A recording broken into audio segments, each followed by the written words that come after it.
Guys, আসসালামু আলাইকুম, welcome to my back channel. আজকে আমি কচুর পাতা রান্না করব। কচুর পাতা মাছ দিয়ে রান্না করবেন, খুব টেস্ট লাগে মাছের মাথা দিয়ে। আপনাদেরকে আমি এরকম করে কচু রান্না করে দেখাবো, একটুকু গলা ধরবে না। দেখো, প্রথমে দিয়ে দিবেন লঙ্কা, পেঁয়াজ, রসুন দিয়ে ভালো করে নাড়াচাড়া করবেন তেল দিয়ে।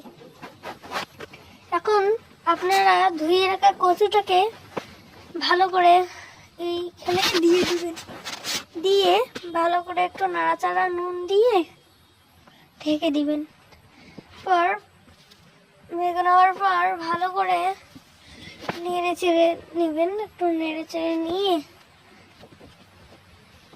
আবার ঢেকে রাখবেন, পানি দিয়ে একটু ঢেকে রাখবেন। তারপর 5 মিনিট পর আরও উঠিয়ে নেবেন। উঠিয়ে নিয়ে এখন একটু টমেটো দিয়ে ভালো করে রান্না করবেন। টমেটোটা দিলেও খুব টেস্ট লাগে। আমি একটু গরুর মাংসের ঝোল দিয়েছিলাম, খুব টেস্ট লেগেছিল। টমেটোটা দিয়ে আজকে আমি রান্না করব। অন্যদিন আপনাদেরকে মাছের মাথা দিয়ে রান্না করে দেখাবো, খুব টেস্ট লাগে, গলায় ধরে না। এরকম করে রান্না করবেন, গলায় ধরবে না, লেবু টেবু চিপবেন না। আমার ভিডিওটা ভালো লাগলে লাইক কমেন্ট শেয়ার করবেন। পানি খাবেন।